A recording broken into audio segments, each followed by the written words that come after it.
Hi everyone, welcome back to another episode of the Fitness Education Series produced by the Australian Fitness Academy. It's like progressive overload for your brain. I'm your host, Tom Rock, and in today's episode we're going to talk about ice baths. So ice baths have been around a little while, but they're definitely getting more and more popular.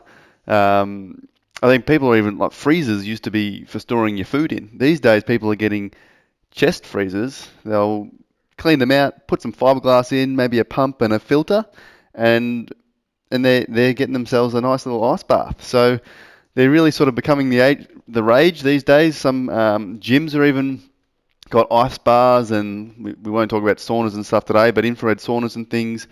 All these different sort of recovery modalities are sort of becoming popular.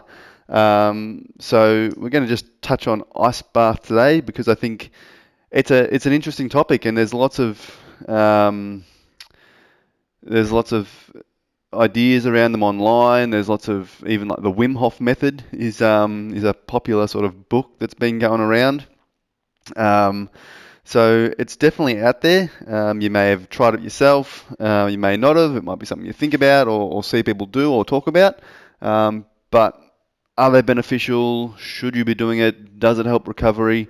Are all sort of very, very interesting questions. And I guess the literature is still trying to catch up with the old ice bath methods, and there's so many different variations in how long do you sit in the ice bath, what's the temperature, and in the literature study going back, it was generally called cold water immersion, so CWI, and there was lots of different studies on length of time in the cold water to hot water, all sorts of stuff. I guess even going back 10 years, athletes, there was a lot of, like, at the end of a football match, AFL match, all the players would jump in the ice bath straight away in terms of helping recovery or assisting in recovery. And um, it's sort of phased out a little bit recently. So the idea behind ice baths is generally to reduce muscle soreness, reduce DOMS, speed up recovery, basically. And there's definitely, in some areas, such as reducing inflammation and reduce swelling, it definitely does that. What I guess the recent literature has shown is that it can inhibit or reduce your adaptation to strength or hypertrophy training. So if you are in the gym looking to increase muscle mass or increase strength, using ice baths to recover has been shown to reduce those hypertrophy adaptations over time. So basically, the cold water and the reduced, I guess, metabolism and the reduced swelling and the reduced like inflammation, it inhibits, I guess, we have satellite cells in our muscle, so it inhibits all these different pathways that help us recover and signal our body to increase muscle or produce more muscle based on the stimulus we just had. So if we're jumping in the ice bath after every training session, we're going to reduce that stimulus of, hey, I need to build more muscle and gain muscle mass to adapt to the stimulus, which is what we want. Ice baths don't necessarily help that. So if you are looking to build muscle or gain strength, using ice baths as a recovery tool is not recommended at this stage. So in terms of recovering from training, it's not necessarily a good thing. So in terms of relating to athletes and sport, after like a general training session or a gym session and a field session, it's probably less common for athletes to ice bath now, and they're probably getting told more information that, hey, if we've done a hard training session, that doesn't mean you have to jump straight in the ice bath, or you should. There's other forms of recovery that we can look at, whether it's massage, sleep, nutrition, all sorts of things to help assist recovery without jumping in the ice bath. Ice baths can potentially be used to reduce DOMS or muscle soreness, so potentially they have application if you're in a sporting event or whatever you're doing, if you're required to come in and perform again the next day or the day after. So let's say maybe a tennis tournament or something. If you've got to play a match one day and then you're playing again the next day, and you're in that short recovery time, ice bath is probably okay to be used because it may reduce your feeling of muscle soreness the next day, and your focus is more on performing well and performance the next day, not adapting to as training stimulus. It's like I've got to recover from my match today so I can perform in my match tomorrow. So an ice bath might be utilized then. But if I'm just doing a training session, I've got 3 or 4 days before I have to play my match, and that the idea of this training session is to stimulate muscle growth or stimulate training adaptations. That's not a scenario where I'd be wanting to jump in an ice bath because I'm wanting my body to get these adaptations from this training session I just did. So you can put a bit of thought into um, when ice baths may be applicable for recovery, and maybe when it's best left to other modalities that aren't going to sort of blunt the stimulus of the training session in terms of what adaptations I'm going to get or what level of adaptations I'm going to get. Apart from the recovery side of things, I guess the other idea behind ice baths is like people will talk about stress relief. It might be like metabolism boosts, but that's probably borderline. I've talked about decreasing muscle soreness, anti-inflammatory, anti-swelling, improved mood and improved sleep and improved immune system are all other benefits that have sort of been, I guess, not stipulated, but are looked at and reasons for doing, I guess, regular ice baths outside of recovery.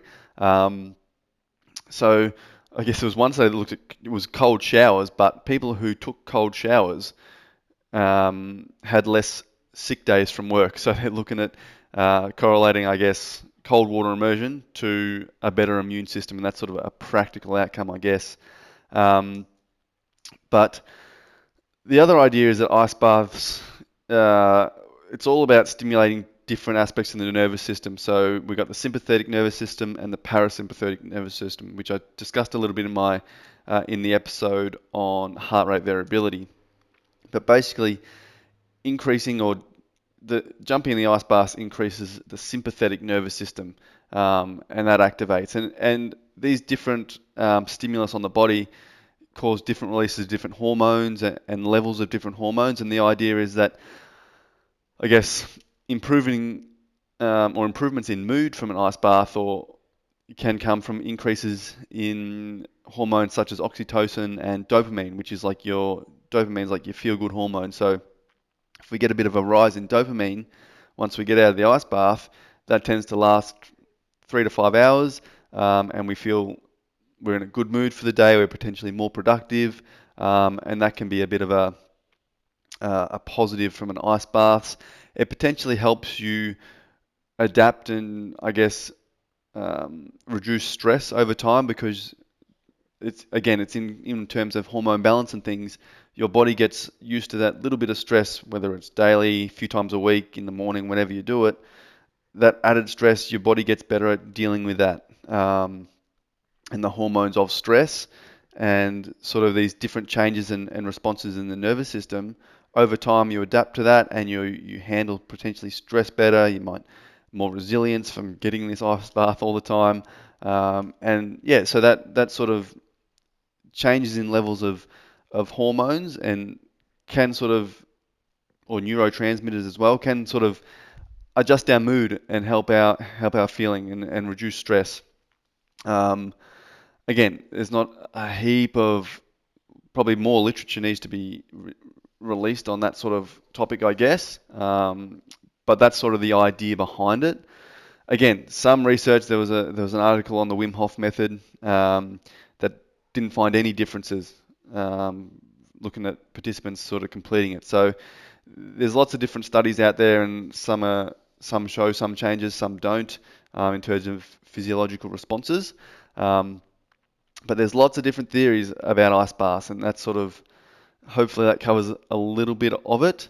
Again, there's lots of different other recovery methods. Ice baths aren't always super accessible, and some people just aren't going to like ice baths either.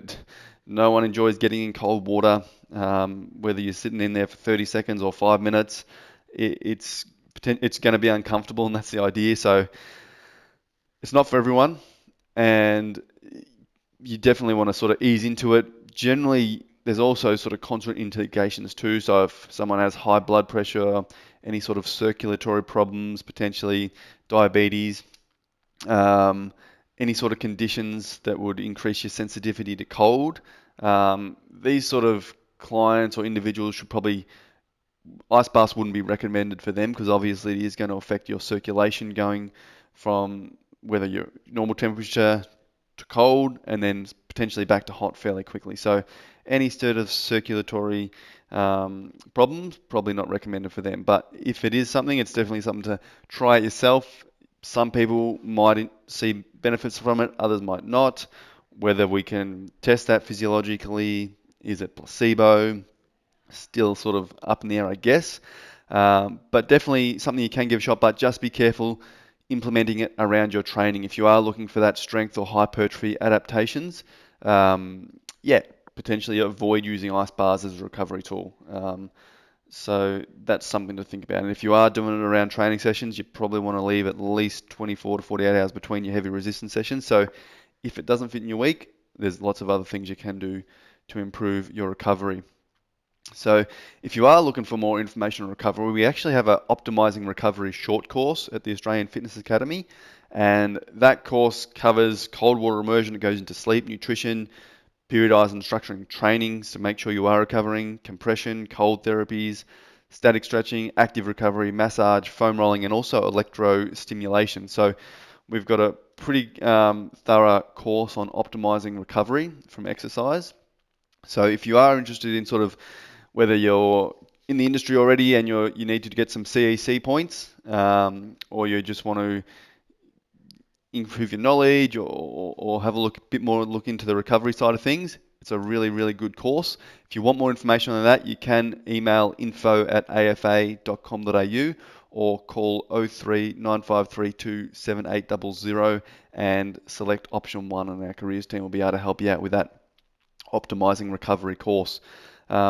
But hopefully, guys, that gives you a bit my thoughts on ice bars. Definitely, maybe useful. Have a shot. But again, yeah, just a sort of a common things that are out there now. But if anyone else has any topics they want me to cover or anything they want to get my thoughts on, definitely shoot an email to tom@afa.com.au, and more than happy to discuss any topics you guys have that you want to hear me talk about. Other than that, guys, have a great weekend, and I'll talk to you all soon.